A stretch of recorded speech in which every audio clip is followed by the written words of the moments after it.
ബുദ്ധൻ എപ്പോഴും തൻ്റെ അനുയായികൾക്ക് പലതരത്തിലുള്ള അറിവുകൾ നൽകുമായിരുന്നു.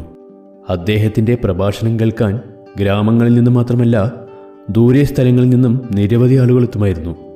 ബുദ്ധൻ്റെ പ്രഭാഷണം കേൾക്കാൻ തൊട്ടടുത്തുള്ള ഗ്രാമത്തിൽ നിന്ന് ഒരു യുവാവ് ദിവസവും വരുമായിരുന്നു. ഏകദേശം 1 മാസത്തോളം അവൻ പ്രഭാഷണം കേൾക്കാൻ വന്നുകൊണ്ടിരുന്നു. ബുദ്ധൻ പറഞ്ഞ ഓരോ വാക്കും അവൻ വളരെ ശ്രദ്ധയോടെ തന്നെയായിരുന്നു കേട്ടുകൊണ്ടിരുന്നത്. ഒരു ദിവസം പ്രഭാഷണം കഴിഞ്ഞപ്പോൾ അവൻ മറ്റെങ്ങും പോകാതെ അവിടെ തന്നെ നിന്നു. എല്ലാവരും പോയി കഴിഞ്ഞപ്പോൾ അവൻ ബുദ്ധൻ്റെ അടുത്ത് ചെന്ന് പറഞ്ഞു, എനിക്ക് താങ്കളോട് ഒരു കാര്യം ചോദിക്കാനുണ്ട്. അവൻ പറഞ്ഞു, 1 മാസമായി ഞാൻ എല്ലാ ദിവസവും താങ്കൾ പകർന്നു തരുന്ന അറിവുകൾ വളരെ ശ്രദ്ധയോടെ കേൾക്കുന്നു. താങ്കൾ പറഞ്ഞതെല്ലാം ഇപ്പോഴും ഞാൻ ഓർക്കുന്നുണ്ട്. ഞാൻ അതൊന്നും മറന്നിട്ടേയില്ല. പക്ഷേ എന്തെന്നാൽ അവയൊന്നും എൻ്റെ ജീവിതത്തിൽ ഒരു ഫലവും നൽകുന്നില്ല. എനിക്ക് എന്തുകൊണ്ടാണ് ഇങ്ങനെ സംഭവിക്കുന്നതെന്ന് ഞാൻ പലപ്പോഴും ചിന്തിക്കാറുണ്ട്. ബുദ്ധൻ ചോദിച്ചു, നീ എവിടെയാണ് താമസിക്കുന്നത്? അടുത്ത ഗ്രാമമായ ശ്രാവസ്തിയിൽ. നീ എങ്ങനെയാണ് ഇവിടെ എത്തിയത്? ചിലപ്പോൾ കാൽനടയായി, ചിലപ്പോൾ കുതിരവണ്ടിയിൽ, ചിലപ്പോൾ കാളവണ്ടിയിൽ. ഇതു കേട്ട ബുദ്ധൻ പറഞ്ഞു, ശരി, എന്നാൽ നീ ഒരു കാര്യം പറയൂ. ഇവിടെ ഇരുന്നു കൊണ്ട് നിനക്കിപ്പോൾ നിന്റെ വീട്ടിലേക്ക് പോകാൻ കഴിയുമോ? അതെങ്ങനെ? ഇവിടെ ഇരുന്നു കൊണ്ട് എനിക്കെങ്ങനെ എൻ്റെ വീട്ടിലെത്താനാകും? അവിടെ എത്താൻ എനിക്ക് നടക്കണം, അല്ലെങ്കിൽ അവിടേക്കെത്താൻ എനിക്ക് ഗതാഗത മാർഗം വേണ്ടിവരും. കാളവണ്ടിയോ കുതിരവണ്ടിയോ ആവശ്യമായി വരും.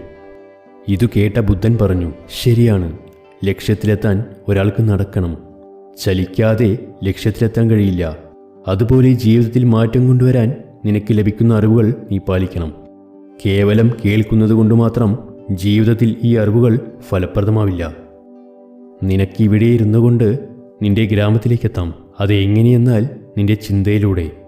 അതുമാത്രമല്ല, നിനക്ക് എന്തു വേണമെങ്കിലും നേടുകയും ചെയ്യാം. പക്ഷെ എന്താണ് പ്രയോജനം? യഥാർത്ഥത്തിൽ നീ ഇവിടെ തന്നെയാണ് ഇരിക്കുന്നത്. ഒരിക്കലും ചിന്തിക്കരുത്, സ്വപ്നം കാണരുത് എന്ന് ഞാൻ പറയുന്നില്ല. പക്ഷേ അതുമാത്രമായി പോകരുത്. സമയം നമുക്ക് വേണ്ടി നിശ്ചലമാവില്ല. എന്തെങ്കിലും ലക്ഷ്യമുണ്ടെങ്കിൽ അതനുസരിച്ച് നീ പ്രവർത്തിക്കണം.